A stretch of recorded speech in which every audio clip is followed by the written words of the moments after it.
Wadau wa maendeleo nchini wametakiwa kuunga mkono juhudi za serikali katika kuboresha miundombinu ya elimu nchini, ikiwa ni pamoja na kuwezesha upatikanaji wa vifaa vya kielektroniki ikiwemo kompyuta ili kuhakikisha kuwa njia za kisasa zinatumika katika kujifunza na kufundishia. Tuungane naye Nancy Ibrahim kwa taarifa hiyo. Rai hiyo imetolewa na mkuu wa shule ya sekondari Aboud Jumbe iliyopo Kigamboni jijini Dar es Salaam, Michael Malifimbo, wakati akizungumza na waandishi wa habari kuhusiana na mradi wa Nasoma unaotekelezwa na shirika lisilo la kiserikali la Kamara Education Tanzania, wenye lengo la kuwezesha shule 15 kila mwaka kupata kompyuta. Changamoto ambazo ziko mbele yetu, bado tunahitaji kompyuta nyingi. Kwa mfano, kwa sababu form 1 wanaoanza mwaka huu ni mtaala mpya. Na huu mtaala mpya unahitaji wanafunzi kutumia sana hii teknolojia ya kompyuta. Kwa hiyo bado tunahitaji kompyuta nyingi. Tungekuwa na lebo ya kompyuta nyingi, angalau kompyuta zifike 100, tungeweza kutosheleza hitaji angalau la wanafunzi, kwa na idadi kubwa ya wanafunzi ambao wanatahiniwa kidato cha 4 somo la computer science. Kwa hiyo ni wito wetu kwa wadau kiwepo Kamara na watu wengine, kama wanaweza kufadhili kompyuta kwa ajili ya watoto wetu ili watoto waweze kuenjoy na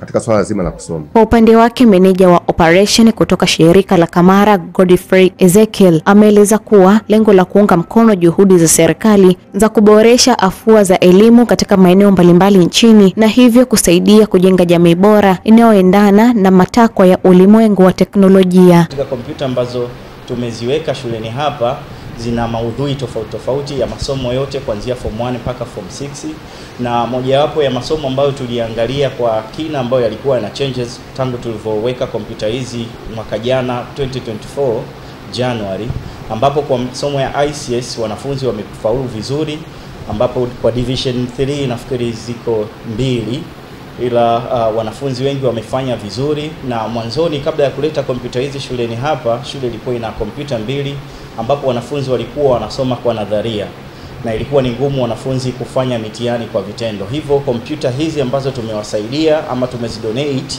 kutoka katika mradi wa Nasoma zimesaidia kwa kiasi kikubwa kuleta maendeleo chanya kwa walimu na wanafunzi. Wakizungumza namna kompyuta hizo zinavyowasaidia katika kujifunza, baadhi ya wanafunzi wa shule hiyo wamesema kwa sasa wanaweza kujifunza mambo mbalimbali kwa undani na kwa vitendo ikilinganishwa na hapo awali ambapo mambo mengi walijifunza kwa nadharia. Kwa sasa hivi computer lab kuja hapa shuleni, kuna wifi ambayo inatusaidia katika kusearch vitu mbalimbali.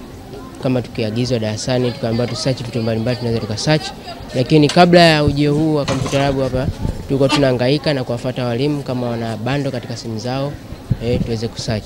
Lakini kwa ujio mwingine kwa ujio wa huu wa lab hapa shuleni, kuna kitu kinaitwa word processing. Mwalimu alikuwa kuja na kitabu darasani akifundisha, tulikuwa tuwezi kuelewa vizuri na tuwezi kukachi vizuri kichwani. Tulikuwa tuna force kuclaim kichwani, lakini kwa sasa hivi kuna computer lab, tuna uwezo wa kuplug na vitu vikakaa kichwani vizuri na tukaweza kuelewa. Kabla ya kompyuta hazijafika hapa shuleni kwetu Aboud Jumbe, tulikuwa tunatumia kompyuta 3 tu ambazo zilikuwa zinatugea ugumu sisi wa kujifunza. Maybe tunataka tujifunze, tunaingia kusoma kwa ajili ya kutengeneza vitu. Wanafunzi tunaoingia mule kuanzia mpaka 50, kompyuta 3 kwao ilikuwa inatugea ugumu kujifunza. Uwepo wa kompyuta hizi imetugea urahisi. Kila mwanafunzi anakaa kwenye kompyuta yake, anaweza kujifunza kwa ufanisi wa hali ya juu. Asante sana Nancy Ibrahim kwa taarifa hiyo.